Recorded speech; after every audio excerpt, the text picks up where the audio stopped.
దక్షిణ అయోధ్యగా ప్రసిద్ధి చెందిన భద్రాచలం శ్రీ సీతారామచంద్ర స్వామి ఆలయంలో అపచారం చోటు చేసుకుంది. ఆ ఘటన భక్తులను ఆందోళనకు గురిచేస్తోంది. స్వామివారికి సమర్పించిన శేషవస్త్రాలు కొనుగోలు చేస్తే దైవ కటాక్షం లభిస్తుందని భక్తుల ప్రగాఢ విశ్వాసం. అయితే దేవస్థానం నుంచి హక్కులు పొందిన వ్యాపారి నిర్వహిస్తున్న శేషవస్త్రాల విక్రయ దుకాణంలో అన్యమత ప్రచారం సంచిలో పెట్టి విక్రయించడం తీవ్ర కలకలం రేపింది.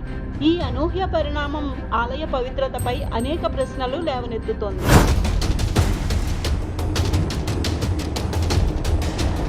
భద్రాచలం శ్రీరాముని దర్శించుకునేందుకు నిత్యం భక్తులు వస్తుంటారు. స్వామివారికి మొక్కులు చెల్లించుకోవడంలో భాగంగా చాలా మంది భక్తులు సీతారాముల వారికి వస్త్రాలను సమర్పిస్తుంటారు. అనంతరం వీటిని సేకరించి అదే ప్రాంగణంలోని ఆంజనేయ స్వామి ఆలయం పక్కన విక్రయిస్తుంటారు. అయితే దుకాణదారులు పట్టు వస్త్రాలను అన్యమత ప్రచార స్లోగన్ ముద్రించి ఉన్న కవర్లలో పెట్టి ఇవ్వడం ఇప్పుడు హాట్ టాపిక్గా మారింది.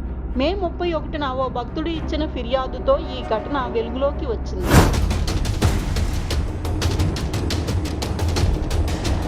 ఇటీవల ఆంధ్రప్రదేశ్లోని గుంటూరు జిల్లాకు చెందిన కొందరు భక్తులు శ్రీరాముని దర్శనానికి వచ్చారు. స్వామివారి దర్శనానంతరం స్వామివారి శేషవస్త్రాలు కొనుగోలు చేసేందుకు వచ్చారు. 1100 చెల్లించి 2 శేషవస్త్ర చీరలను కొనుగోలు చేశారు. దుకాణంలో పనిచేస్తున్న సిబ్బంది వాటిని 2 సంచుల్లో పెట్టి భక్తులకు అందజేశారు.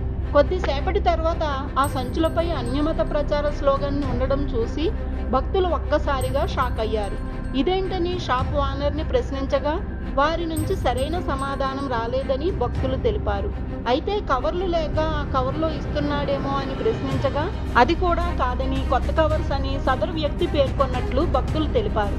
దీంతో తమకు ఎదురైన చేదు అనుభవం గురించి ఆలయ అధికారికి ఫిర్యాదు చేసినట్టు భక్తులు తెలిపారు.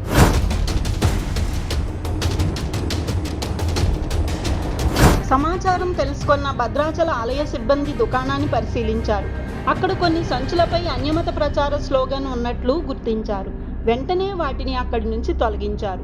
తమ వద్ద ఉన్న అన్ని సంచులపై దేవస్థానం చిత్రాలే ఉంటాయని, ఆ సంచులు ఏ విధంగా వచ్చాయో తెలుసుకుంటామని చెప్పారు. అయితే స్వామివారి శేషవస్త్రాలను అమ్మడానికి గాను ఆ వ్యాపారి సంవత్సరానికి 50,000 ఆలయానికి చెల్లించాల్సి ఉంటుంది.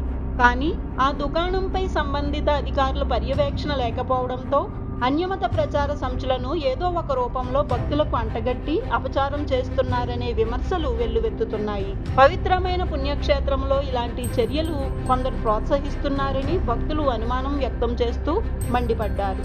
దీనిపై దర్యాప్తు చేసి బాధ్యులపై తగిన చర్యలు తీసుకోవాలని భక్తులు డిమాండ్ చేస్తున్నారు.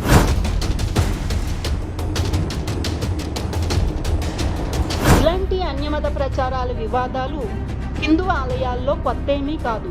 హిందువులను పెద్ద ఎత్తున క్రైస్తవులుగా లేదా ఇస్లాంలోకి మార్చాలని కంకణం కట్టుకున్నాయి కొన్ని దుష్ట శక్తులు.